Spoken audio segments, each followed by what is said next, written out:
So thank you so much for attending this FAQs on Kundalini Plus, my brand of Kundalini. And if you need any more help, do reach out to me by filling in a form at avrilsqs.com. I urge you to spread the message of Kundalini Yoga if it has benefit for you by sharing it on your social media platforms, by subscribing to my channel Avrils Qs on YouTube, by following me on Instagram, and by sharing this with people who you think it will benefit. My only objective in life is to empower one person at a time.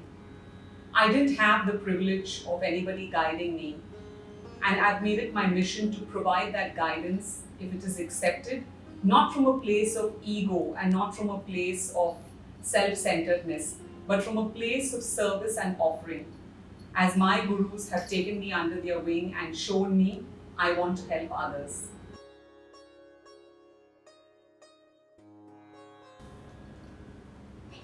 These are the FAQs that I've received and some questions that I thought that would be on people's minds.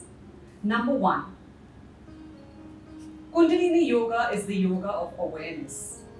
And by being aware of your mental, emotional, physical, and psychological states, it is imperative to be aware in all these areas for growth in any and all areas of your life. The benefits of Kundalini Yoga fill volumes.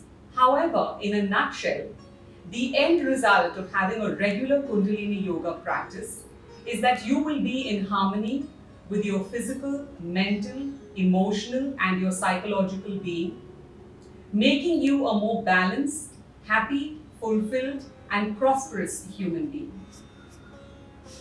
Number 2,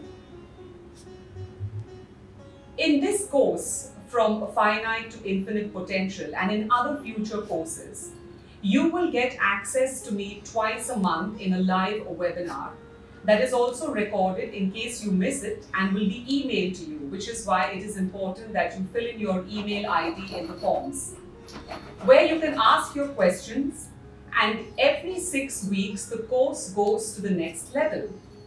So we all start at a beginner and intermediate level, and we upgrade every 6 weeks. Number 3, well, daily practice is optimal, especially when you're starting in the beginning. Daily practice is the best way to get command over the different mudras and asanas and the 5 pillars of Kundalini Yoga. However, 3 times a week for 20 or 30 minutes per session is also ideal. Number 4, Kundalini Yoga or any yoga practice has optimum results and benefits when practiced early in the morning, as the body is full of energy and the mind is less cluttered. And there are less distractions, and the daily tensions and stressors that we face as the day goes on is much more less early in the morning. Any time between 4 a.m. to 8 a.m. is ideal. However, in the evenings after 5 p.m., the body is naturally slowing down. The circadian rhythm is naturally slowing down.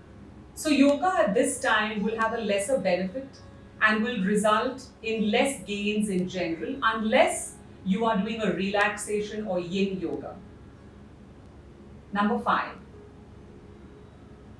you don't need to have any specific food restrictions when doing Kundalini Yoga, unless you are following a detox Kundalini Yoga strategy. Number 6, with regular practice of Kundalini Yoga, a person naturally moves away from non-vegetarian food and alcohol because the subtle bodies become very, very sensitive to prana, and also the person becomes very compassionate and very stimulated and balanced because of the Kriyas that we do to enhance the endocrine function. So Kundalini yogi or yogini will naturally release more feel-good hormones as the endocrine system is working more in a more balanced way. And so the yearnings and attachments to alcohol and cigarettes and drugs and sex and non-vegetarian food naturally declines. Number 7, Celibacy is not required in Kundalini Yoga unless that is your purpose. We need to do a lot of mental programming with these Kriyas to transmute the sexual fluid in both men and women. And this energy has to be sublimated into a higher energy in the upper 3 chakras and the 8th chakra, which is the auric field, and also in the heart chakra, which falls both in the lower and upper chakra purview. Number 8. You can practice Kundalini Yoga after any yogic session or after any gym session.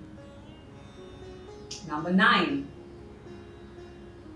It is absolutely okay to take a break whenever you feel like from Kundalini Yoga and get back to it. However, you may need to go back a bit because your stability, both of mind, body and spirit, would have deteriorated over a period of time, a long period of time. Number 10. Yes, of course, you can do Kundalini Yoga with any other yoga practice, with any other asanas or vinyasa flows. I especially recommend it to combine Kundalini Yoga with Surya Namaskars, warrior poses, twists and arm balancing poses to increase your overall general fitness of your body, mind and soul. Number 11.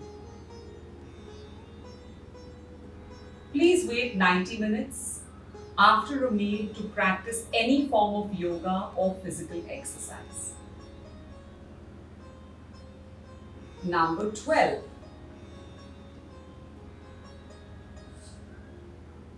Kundalini Yoga is different from other forms of yoga because it is an energy-based technique. It is something similar to Tai Chi or Qigong, if you are into those kind of restorative, slow, focused practices.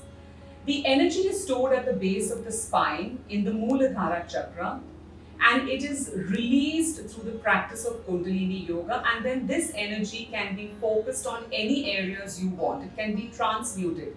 It can be used for physical development, spiritual development, health, sexual relations, career manifestations, whatever you choose. The similarity between Kundalini Yoga and Tibetan energy arts, which includes different types of Buddhist meditation like Tumo or heart meditations, are very similar, which is why my brand of Kundalini Yoga Plus, I've combined some of the most powerful energy techniques like pranic healing, which is based on the chakras, emotional freedom technique, which is based on the subtle nadis and the subtle meridians, and subconscious rewiring, which is basically the neutral mind, and cognitive strategies to actually action what the Kundalini Kriyas achieve when balancing all of these 10 bodies with the cosmic and energetic alignment to attract your divine ordained purpose and achieve this purpose with ease and grace. Kundalini Yoga is an ocean. There are more than 1,000 Kriyas. So it will take a normal practitioner years to learn all of these and adapt them on his or her own and find out which are useful to them. What I've done with Kundalini Plus is I deliver everything in a methodical form.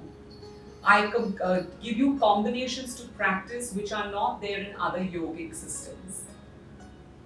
Number 13. There is no fear and there is no need to fear detachment at all because you are the creator of your own reality.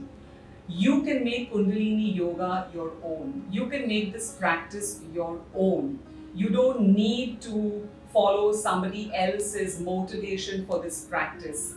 If detachment is your objective, then yes, you can focus your energy towards being detached.